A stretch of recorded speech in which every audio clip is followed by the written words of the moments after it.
Welcome to winners and tech classes. ഇന്നത്തെ ഒരു സെഷനിൽ നമ്മൾ ഡിസ്കസ് ചെയ്യുന്നത് മെക്കാനിക്കൽ എഞ്ചിനീയറിംഗ് റിലേറ്റഡ് എക്സാമിലെ ഇമ്പോർട്ടൻ്റ് ആയിട്ട് വരുന്ന ഒരു സബ്ജക്റ്റിലെ കുറച്ച് ക്വസ്റ്റ്യൻസ് ആണ്. അപ്പോൾ ഹീറ്റ് ട്രാൻസ്ഫറിലെ കുറച്ച് ക്വസ്റ്റ്യൻസ് ആണ് നമ്മൾ ഇന്നത്തെ ക്ലാസ്സിൽ ഡിസ്കസ് ചെയ്യുന്നത്. നമ്മൾ പുതിയതായിട്ട് സ്റ്റാർട്ട് ചെയ്തിരിക്കുന്ന മെക്കാനിക്കലിന്റെ റോയൽ ബാച്ചിലേക്കുള്ള അഡ്മിഷന് വേണ്ടിയിട്ടോ എൻക്വയറീസിന് വേണ്ടിയിട്ടോ നിങ്ങൾക്ക് താഴെ കാണുന്ന നമ്പറിൽ നമ്മളെ കോൺടാക്ട് ചെയ്യാവുന്നതാണ്. അപ്പോൾ നമുക്ക് ആ ഒരു ക്വസ്റ്റ്യൻസിലേക്ക് കടക്കാം. ഹീറ്റ് ട്രാൻസ്ഫറിന്റെ ഇമ്പോർട്ടൻ്റ് ആയിട്ട് വരുന്ന ഒരു 5ഓളം ക്വസ്റ്റ്യൻസ് ആണ് നമ്മൾ ഈ ഒരു ക്ലാസ്സിൽ ഡിസ്കസ് ചെയ്യുന്നത്. നോക്കാം. First one ആണ്, it is desired to increase the heat dissipation rate from the surface of an electronic device of spherical shape of 5 mm radius exposed to convection with H as the convective heat transfer coefficient H is equal to 10 watts per meter square Kelvin by encasing it in a spherical sheath of conductivity 0.04 watts per meter Kelvin. For the maximum heat flow, the diameter of sheath should be. അതായത് heat ട്രാൻസ്ഫറിന്റെ പ്രോബ്ലത്തിൻ്റെ ഒരു പ്രത്യേകത എന്തെങ്കിലും ഒരു application related ആയിട്ട് അറിയുമ്പോൾ, അതായത് ഒരു real ആയിട്ട് ഉള്ള എന്തെങ്കിലും ഒരു കേസുമായിട്ട് റിലേറ്റ് ചെയ്തിട്ടാണ് അവർ എന്ത് ചെയ്യുക, ക്വസ്റ്റ്യൻ സാധാരണ ചോദിക്കുക. അപ്പോൾ ഈ ക്വസ്റ്റ്യൻ വായിച്ച് മനസ്സിലാക്കുക എന്നുള്ളതാണ് ഒരു ഡിഫിക്കൽറ്റി ലെവലായിട്ട് നമ്മൾ പറയാം. അത് മനസ്സിലായി കഴിഞ്ഞാൽ ഏറ്റവും സിമ്പിൾ ആയിട്ടുള്ള ഇക്വേഷൻ വെച്ചിട്ട് എത്രയും പെട്ടെന്ന് ആൻസർ നമുക്ക് കിട്ടുകയും ചെയ്യും. അപ്പോൾ ക്വസ്റ്റ്യൻ വായിച്ച് നമുക്കൊന്ന് മനസ്സിലാവണം. ഇവിടെ എന്താണ്, എന്തോ ഒരു ഇലക്ട്രോണിക് ഡിവൈസിനെ പറ്റിയാണ് പറയുന്നത് അല്ലെ. സാവധാനം നമുക്ക് ക്വസ്റ്റ്യൻ ഒന്ന് അനലൈസ് ചെയ്യാം. ആ ഇലക്ട്രോണിക് ഡിവൈസിന് ഒരു ഷേപ്പ് പറയുന്നുണ്ട് അല്ലേ, എന്താണ്, സ്പെരിക്കൽ ഷേപ്പ് ആണ്. അപ്പൊ ഞാനിവിടെ ഒരു സ്പെരിക്കൽ ഷേപ്പിലുള്ള ഒരു ഇലക്ട്രോണിക് ഡിവൈസിനെ ഞാനിവിടെ കാണിച്ചു. ഇനി എന്താണ് ആ സ്പെരിക്കൽ ഷേപ്പിന്റെ പ്രത്യേകത? അയാളുടെ 5 mm റേഡിയസ് ആണ്. അയാളുടെ ഒരു റേഡിയസ് ഞാൻ R1 എന്ന് വിളിക്കുകയാണെങ്കിൽ ആ R1 എന്ന് പറയുന്നത് 5 മില്ലിമീറ്റർ ആണെന്ന് പറയുന്നുണ്ട്. അങ്ങനെ ഒരു സ്പെരിക്കൽ ഷേപ്പിലുള്ള ഒരു ഇലക്ട്രോണിക് ഡിവൈസ് ആണ് നമ്മളുടെ ക്വസ്റ്റ്യനിലുള്ളത്. ഇത് എക്സ്പോസ് ചെയ്തേക്കാണ് അല്ലെ, നമ്മുടെ ആ ഒരു അറ്റ്മോസ്ഫിയറിലേക്ക് എക്സ്പോസ് ചെയ്തേക്കാണ്. ആ എക്സ്പോസ് ചെയ്ത് വെച്ചിരിക്കുമ്പോൾ അവിടുത്തെ ആ ഒരു ഹീറ്റ് ട്രാൻസ്ഫർ കോഎഫിഷ്യന്റ് പറയുന്നുണ്ടല്ലോ, എത്രയാണ്, 10 watts per metre square kelvin ആണ്. ഓക്കെ, ഇനി എന്താണ് ഇവിടെ ചെയ്യേണ്ടത്? Okay, it is decide to increase the heat dissipation rate from this surface. ഈ സ്പെരിക്കൽ ഷേപ്പിലുള്ള ഇലക്ട്രോണിക് കമ്പൗണ്ടിൽ നിന്നും എനിക്ക് എന്ത് ചെയ്യണം, നിലവിൽ നടക്കുന്ന ഹീറ്റ് ട്രാൻസ്ഫർ റേറ്റിനെ ഒന്നുകൂടി കൂട്ടണം. അതാണ് എൻ്റെ ഉദ്ദേശം. അതിന് വേണ്ടിയിട്ട് എന്ത് ചെയ്യണം, by engaging it in a spherical sheath of conductivity 0.04. അതായത് ഇതിന് ഞാനൊരു ഇൻസുലേഷൻ കൊടുത്തുകൊണ്ട് എനിക്ക് എന്ത് ചെയ്യാൻ പറ്റും, ഇയാളുടെ ഹീറ്റ് ഡിസിപ്പേഷൻ റേറ്റിനെ കൂട്ടാനായിട്ട് പറ്റും എന്നാണ് പറയുന്നത്. ആ ഇൻസുലേഷന്റെ തെർമൽ കണ്ടക്ടിവിറ്റി ഞാൻ കെ ഇൻസുലേഷൻ എന്ന് വിളിച്ചു കഴിഞ്ഞാൽ അതെനിക്ക് ക്വസ്റ്റ്യനിൽ ഗിവൺ ആണ്. K insulation is equal to എത്രയാണ്, 0.04 വാട്ട്സ് പെർ മീറ്റർ കെൽവിൻ. സ്വാഭാവികമായിട്ട് നിങ്ങൾക്ക് ഒരു ഡൗട്ട് വരാം, ഇൻസുലേഷൻ കൊടുത്തു കഴിഞ്ഞാൽ ഹീറ്റ് ഡിസിപ്പേഷൻ റേറ്റ് കൂടുമോ? കൂടാം, കുറയാം. രണ്ട് സിറ്റുവേഷൻ ഉണ്ട്. അത് നമ്മൾ തീരുമാനിക്കുന്നത് നമ്മൾ ഹീറ്റ് ട്രാൻസ്ഫറിൽ പഠിക്കുന്ന ക്രിട്ടിക്കൽ തിക്നെസ് ഓഫ് ഇൻസുലേഷൻ എന്ന് പറയുന്ന ഒരു ടോപ്പിക്കിലാണ്. ക്രിട്ടിക്കൽ തിക്നെസ് ഓഫ് ഇൻസുലേഷൻ എന്ന് പറയുന്ന ഒരു ടോപ്പിക്കിലാണ്. അപ്പോൾ അതിലേക്കൊന്നും വലിയ കൺസെപ്റ്റിലേക്കൊന്നും നിലവിൽ നമ്മൾ പോകുന്നില്ല. ഇവിടെ ആവശ്യമുള്ള കാര്യങ്ങൾ മാത്രമേ ഞാൻ പറയുന്നുള്ളൂ. അങ്ങനെ കണ്ടുപിടിക്കണം എന്നുണ്ടെങ്കിൽ ശ്രദ്ധിക്കാം കേട്ടോ. ഫോർ മാക്സിമം ഹീറ്റ് ഫ്ലോ, അതായത് ഇങ്ങനെ ഞാനൊരു ഇൻസുലേഷൻ കൊടുത്തു കഴിയുമ്പോൾ ഇവിടെ മാക്സിമം ഹീറ്റ് ഫ്ലോ റേറ്റ് നടക്കണമെങ്കിൽ എന്തായിരിക്കണം, what is the diameter of that insulated sheath. ആ ഇൻസുലേറ്റഡ് ഷീത്തിന്റെ ഡയാമീറ്റർ എന്തായിരിക്കണം എന്നാണ് ചോദ്യം. അപ്പൊ ഇൻസുലേറ്റഡ് ഷീത്തിന്റെ റേഡിയസ് ഞാൻ R2 എന്ന് വിളിച്ചെന്ന് വിചാരിക്കുക. ഡയമീറ്റർ അല്ല, റേഡിയസ് ഞാൻ R2 എന്ന് വിളിച്ചെന്ന് വിചാരിക്കുക. അങ്ങനെയാണെങ്കിൽ ഇവിടെ ഞാൻ കണ്ടുപിടിക്കേണ്ടത് ക്രിട്ടിക്കൽ റേഡിയസിനെയാണ്. അതായത് ക്രിട്ടിക്കൽ റേഡിയസ് അല്ലെങ്കിൽ ക്രിട്ടിക്കൽ തിക്നെസിന്റെ ഒക്കെ ഒരു കൺസെപ്റ്റ് എന്ന് പറഞ്ഞാൽ ഏത് പർട്ടിക്കുലർ റേഡിയസ് ഓഫ് ഇൻസുലേഷനിലാണോ മാക്സിമം ഹീറ്റ് ഫ്ലോ കിട്ടുന്നത്, മാക്സിമം ഹീറ്റ് ട്രാൻസ്ഫർ കിട്ടുന്നത്, ആ റേഡിയസിനെ വിളിക്കുന്ന പേരാണ് ക്രിട്ടിക്കൽ റേഡിയസ്. നിങ്ങൾ ഒന്നും അറിയാത്തവരാണെങ്കിൽ തൽക്കാലം ഈ പ്രോബ്ലം ചെയ്യാൻ ഇത്രയും മനസ്സിലാക്കുക. ബാക്കി നമുക്ക് ക്ലാസ്സുകളിൽ ഡീറ്റെയിൽ ആയിട്ട് നമ്മൾ പറയുന്നതാണ്. അതായത് ഒരു ഇൻസുലേഷന്റെ റേഡിയസ് ക്രിട്ടിക്കൽ റേഡിയസ് ആണെന്ന് പറയണമെങ്കിൽ ആ പർട്ടിക്കുലർ റേഡിയസില് ആ ഇൻസുലേഷൻ വഴി പരമാവധി ഹീറ്റ് ട്രാൻസ്ഫർ പുറന്തള്ളാനായിട്ട് നമുക്ക് പറ്റും, അല്ലെ പരമാവധി ഹീറ്റ് ട്രാൻസ്ഫർ അവിടെ നടക്കും. അപ്പൊ ഞാനിവിടെ ക്രിട്ടിക്കൽ റേഡിയസ് കണ്ടുപിടിക്കാൻ ശ്രമിക്കുമ്പോൾ ഇയാളൊരു സ്പെരിക്കൽ ഷേപ്പിലുള്ള ആളായതുകൊണ്ട് അതിന്റെ ഇക്വേഷൻ വരുന്നത് ഇങ്ങനെയാണ്, 2 ഇൻറ്റു ഇൻസുലേഷന്റെ തെർമൽ കണ്ടക്ടിവിറ്റി ഡിവൈഡഡ് ബൈ ആ ഇൻസുലേഷൻ എക്സ്പോസ് ചെയ്ത് വെച്ചിരിക്കുന്ന ആ ഭാഗത്തെ ഹീറ്റ് ട്രാൻസ്ഫർ കോഎഫിഷ്യന്റ് എന്നാണ്. അപ്പൊ ഇവിടെ ഞാൻ എന്നെ സബ്സ്റ്റിറ്റ്യൂട്ട് ചെയ്യാണ്. 2 ഇൻറ്റു എന്താണ് thermal conductivity of insulation 0.04 divided by എന്താണ് ഇവിടെ എക്സ്പോസ് ചെയ്ത് വന്നിരിക്കുന്ന ആ ഭാഗത്തെ heat transfer coefficient 10 watts per metre square kelvin ആണ്. അപ്പൊ ഇതിനെ ചെയ്യുമ്പോൾ നമുക്ക് എന്ത് കിട്ടും, 2 ഇൻറ്റു 0.08 ബൈ 10 0.008 എന്ന് വരും അല്ലെ. അത്രയും മീറ്റർ. ഓപ്ഷനിൽ നോക്കുമ്പോൾ എല്ലാം മില്ലിമീറ്റർ ആണല്ലേ. ഞാൻ അപ്പം തന്നെ പിടിച്ച എല്ലാത്തിനെയും മില്ലിമീറ്ററിലേക്ക് മാറ്റി, 8 മില്ലിമീറ്റർ. ഓക്കെ, എനിക്ക് കിട്ടിയിരിക്കുന്ന എന്താണ്, റേഡിയസ് ആണല്ലേ, ക്രിട്ടിക്കൽ റേഡിയസ്. എന്താണ് ഈ ക്രിട്ടിക്കൽ റേഡിയസ് 8 mm പ്രത്യേകത? ഈ ക്രിട്ടിക്കൽ റേഡിയസ് 8 mm ഇതിൽ നിന്നും പരമാവധി ഹീറ്റിനെ ഇയാൾക്ക് ഡിസിപ്പേറ്റ് ചെയ്യാനായിട്ട് പറ്റും. പക്ഷെ എന്നോട് ചോദിച്ചിരിക്കുന്നത് റേഡിയസ് അല്ല, ഡയാമീറ്റർ ഓഫ് ദി ഷീത്ത് ആണ്. ഡയാമീറ്റർ ആണ്. ഡയാമീറ്റർ എന്ന് പറയുമ്പോൾ ഇത്രയും വരും അല്ലെ. അപ്പൊ റേഡിയസിന്റെ ഡബിൾ, ആ ക്രിട്ടിക്കൽ റേഡിയസിന്റെ ഡബിൾ ആയിരിക്കും അവിടുത്തെ ആ ഷീത്തിന്റെ ഡയാമീറ്റർ. അപ്പൊ 8 into 2 എന്ന് പറയുമ്പോൾ 16 millimeter ആണ് ആൻസർ. 16 millimeter. ഓപ്ഷൻ ഡി ആണ് ആൻസർ. മനസ്സിലാക്കുക, നിങ്ങളൊന്ന് ആലോചിച്ച് നോക്കിയേ, വലിയൊരു ക്വസ്റ്റ്യൻ ആണ്. പക്ഷെ ഇവിടെ അറിയേണ്ട കൺസെപ്റ്റ് എന്താണ്? ഇത് ക്രിട്ടിക്കൽ റേഡിയസിന്റെ ഒരു പ്രോബ്ലം ആണെന്ന് ഐഡന്റിഫൈ ചെയ്ത് കഴിഞ്ഞാൽ ഈ സിമ്പിൾ ഇക്വേഷൻ വെച്ചിട്ട് നമുക്ക് എന്ത് ചെയ്യാം, ഇയാളെ സോൾവ് ചെയ്യാനായിട്ട് പറ്റും. Okay, then second question. Two walls of same thickness and cross sectional area have thermal conductivities in the ratio 1:2.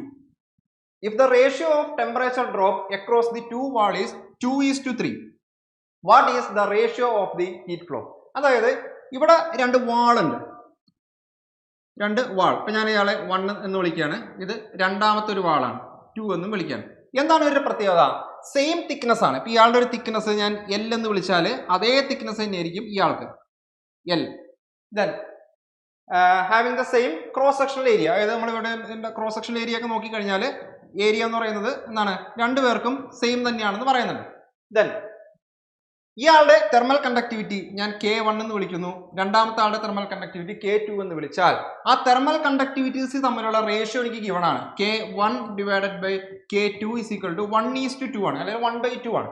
Then if the ratio of the temperature drop across the two wall, അതായത് ഇവിടെ ഒരു ഈ വാൾ വഴി ഇപ്പുറത്തേക്ക് heat transfer നടക്കുന്നുണ്ട്, അവിടെ ഒരു temperature drop ഉണ്ടാവും. അതുപോലെ സിമിലർലി ഇവിടെയും ഒരു എന്താണ് ഹീറ്റ് ട്രാൻസ്ഫർ നടക്കുന്നുണ്ട്, അവിടെയും ഒരു ടെമ്പറേച്ചർ ഡ്രോപ്പ് ഉണ്ടാവും. അപ്പൊ എളുപ്പത്തിന് ആ ഡ്രോപ്പിനെ, ഒന്നാമത്തെ മെറ്റീരിയൽ വന്ന ടെമ്പറേച്ചർ ഡ്രോപ്പിനെ ഞാൻ ഡെൽറ്റ T1 എന്ന് വിളിച്ചു, രണ്ടാമത്തേന് വരുന്ന ആ ഒരു ടെമ്പറേച്ചർ ഡ്രോപ്പിനെ ഞാൻ ഡെൽറ്റ T2 എന്ന് വിളിക്കുകയാണ്. അപ്പൊ ക്വസ്റ്റ്യൻ എന്താണ്? If the ratio of the temperature drop across the two wall, അതായത് delta T1 divided by delta T2 എത്രയാണ് തന്നിരിക്കുന്നത്? 2:3 ആണ്, അല്ലെങ്കിൽ 2/3 ആണ്. ഓക്കെ, അങ്ങനെയാണെങ്കിൽ what is the ratio of heat flow? ഇവിടെ നടക്കുന്ന ഹീറ്റ് ഫ്ലോയെ ഞാൻ Q1 എന്നും ഇവിടെ നടക്കുന്ന ഹീറ്റ് ഫ്ലോയെ ഞാൻ Q2 എന്നും വിളിച്ചാൽ എന്തായിരിക്കും?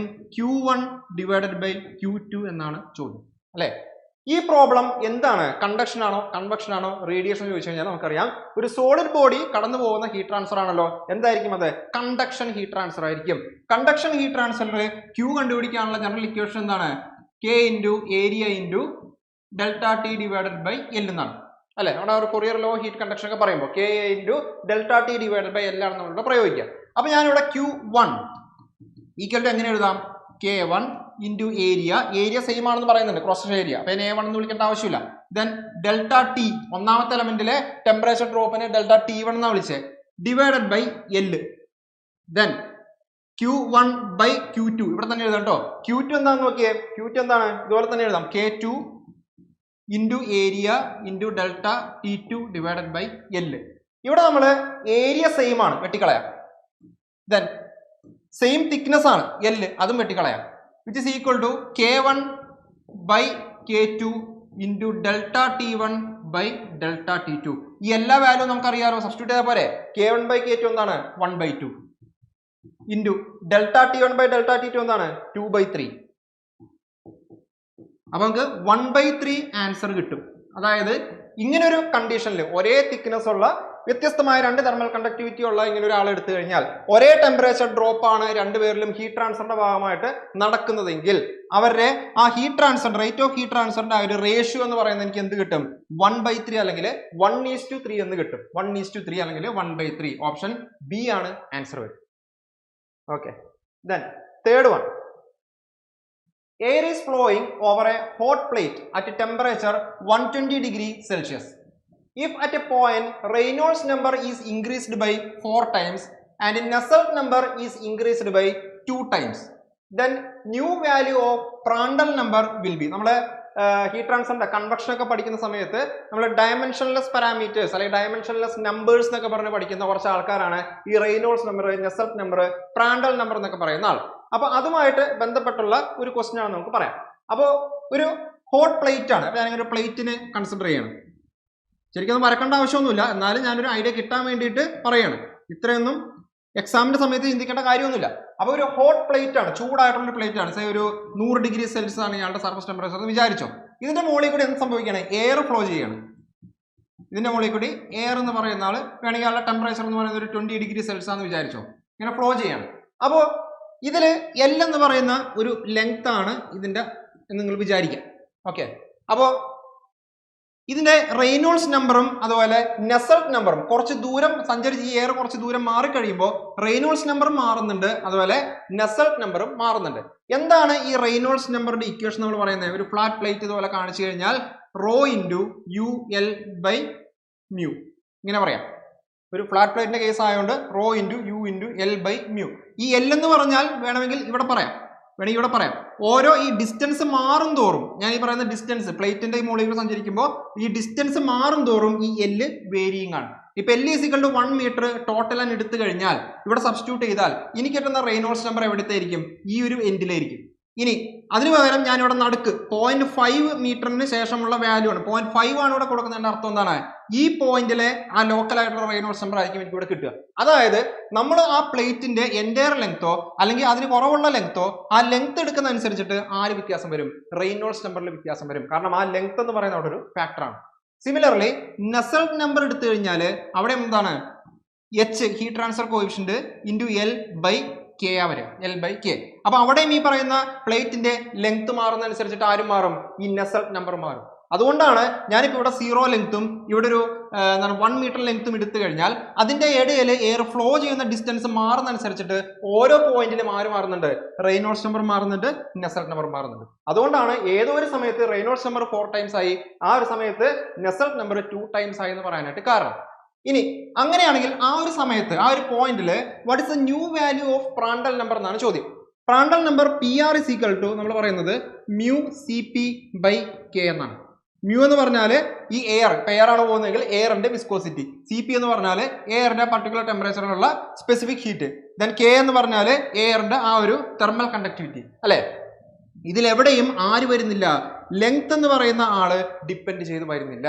അതായത് നിങ്ങൾ ഇവിടെ നോക്കിയാലും ഇവിടെ നോക്കിയാലും ഇവിടെ നോക്കിയാലും എവിടെ നോക്കിക്കഴിഞ്ഞാൽ എന്താണ് അവസ്ഥ? മ്യൂ മാറുന്നില്ല, CP മാറുന്നില്ല, തെർമൽ കണ്ടക്ടിവിറ്റി മാറുന്നില്ല, ലെങ്ത് മാറുന്ന അനുസരിച്ചിട്ട്. അപ്പൊ എനിക്ക് എന്താ പറയാം? പ്രാണ്ടൽ നമ്പർ നിങ്ങൾ ഈ ഒരു കേസിൽ എവിടെ നോക്കിയാലും എന്താണ്? സെയിം ആണ്, C. മനസ്സിലാവുന്ന വിചാരിക്കണേ. സിമ്പിൾ ആയിട്ട് കൺക്ലൂഡ് ചെയ്ത് ഇത്രേ ഉള്ളൂ. റെയ്നോൾഡ്സ് നമ്പറിന്റെ ഇക്വേഷനും നെസൽട്ട് നമ്പറിന്റെ ഇക്വേഷനും നിങ്ങളുടെ എയർ ഫ്ലോ ചെയ്യുന്ന ലെങ്തിനെ, ആ പ്ലേറ്റിന്റെ ലെങ്തിനെ ഡിപ്പെൻഡ് ചെയ്യുന്നുണ്ട്. ലെങ്ത് മാറുന്ന അനുസരിച്ചിട്ട് ഇവരുടെ വാല്യൂസ് മാറിക്കൊണ്ടിരിക്കും. പക്ഷെ ആരും മാറൂല, ആ ലെങ്തിനെ ഡിപ്പെൻഡ് ചെയ്യാത്തതുകൊണ്ട് തന്നെ പ്രാണ്ടൽ നമ്പറിന്റെ വാല്യൂ എപ്പോഴും എന്തായിരിക്കും? ഈ ഒരു സിസ്റ്റം എടുത്തു കഴിയുമ്പോൾ അവിടെ സെയിം ആയിരിക്കും. Option C. Then fourth one, if the Nusselt number is 4000 with corresponding Reynolds and Prandtl numbers as 40 and 20 respectively, the relevant standard number will be. ഇതും നമ്മൾ നേരത്തെ പറഞ്ഞ ഡയമെൻഷൻലെസ് നമ്പേഴ്സിൽ വരുന്ന ആൾക്കാരാണ്. Reynolds number, Prandtl number, standard number. അപ്പോൾ ഈ standard നമ്പറും റെയ്നോൾഡ്സ് നമ്പറും പ്രാണ്ടൽ നമ്പറൊക്കെ തമ്മിൽ ഒരു ബന്ധമുണ്ട്, നെസൽട്ട് നമ്പറൊക്കെ തമ്മിൽ ഒരു ബന്ധമുണ്ട്. എന്താണ് ആ ബന്ധം എന്ന് വെച്ച് കഴിഞ്ഞാൽ standard number is equal to NU divided by REPR എന്നാണ്. അതായത് Nusselt number divided by Reynolds number into Prandtl number എന്നാണ്. അപ്പൊ ഈ ഒരു റിലേഷൻ അറിയാമെങ്കിൽ സിമ്പിൾ ആയിട്ട് നമുക്ക് സോൾവ് ചെയ്യാൻ പറ്റും. വേറെ ഒന്നും അറിയണ്ട. നോക്കിയേ, Nusselt number 4000 divided by Reynolds number എത്രയാണ്? 40 ഇൻറ്റു പ്രാണ്ടൽ നമ്പർ 20. അപ്പൊ എത്ര കിട്ടും?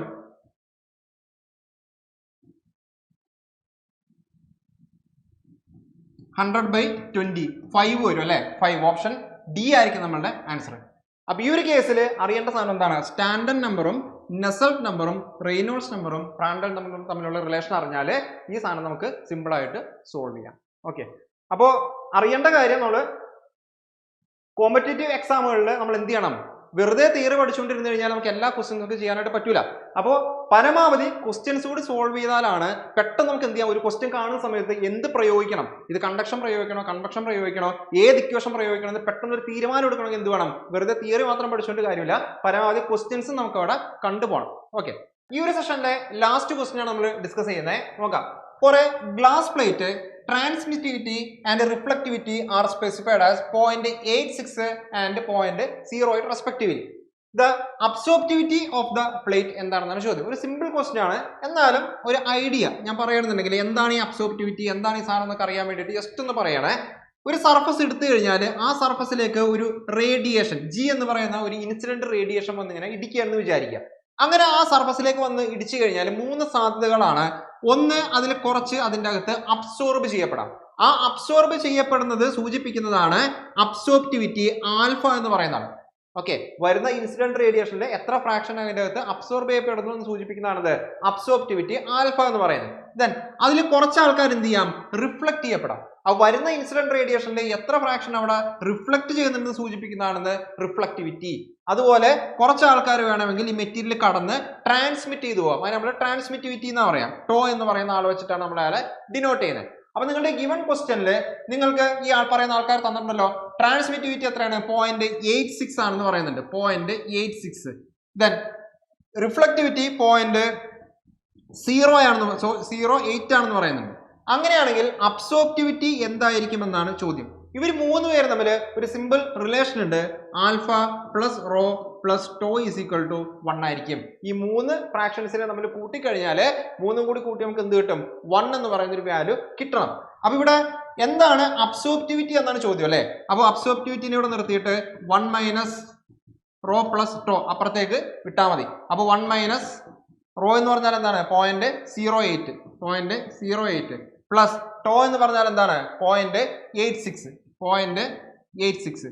ഇതിനെ നിങ്ങൾ സോൾവ് ചെയ്ത് കഴിഞ്ഞാൽ സിമ്പിൾ ആയിട്ട് സോൾവ് ചെയ്യാം. ഇത് നമ്മൾ ആഡ് ചെയ്തിട്ട് 1 ഇത് കുറച്ചാൽ മതി. അങ്ങനെ സോൾവ് ചെയ്ത് കഴിയുമ്പോൾ നിങ്ങൾക്ക് എന്ത് കിട്ടും, ഓപ്ഷൻ ഡി 0.06 ആയിരിക്കും ആൻസർ കിട്ടുക.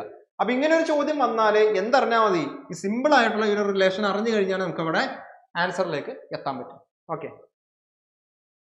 ഓക്കെ, അപ്പൊ ഒരു 5 ക്വസ്റ്റ്യൻസ് ഹീറ്റ് ട്രാൻസ്ഫറിന്റെ കുറച്ച് വെറൈറ്റി ആയിട്ടുള്ള ഒരു 5 ക്വസ്റ്റ്യൻസ് നമ്മൾ ഇന്നത്തെ സെഷനിൽ ഡിസ്കസ് ചെയ്തിട്ടുണ്ട്. മുന്നോട്ടുള്ള ദിവസങ്ങളിൽ നമുക്ക് കൂടുതൽ സബ്ജക്റ്റുകളിലെ കൂടുതൽ ക്വസ്റ്റ്യൻസുമായിട്ട് നമുക്ക് കാണാം. അപ്പോൾ തൽക്കാലം സ്റ്റോപ്പ് ചെയ്യുന്നു. താങ്ക്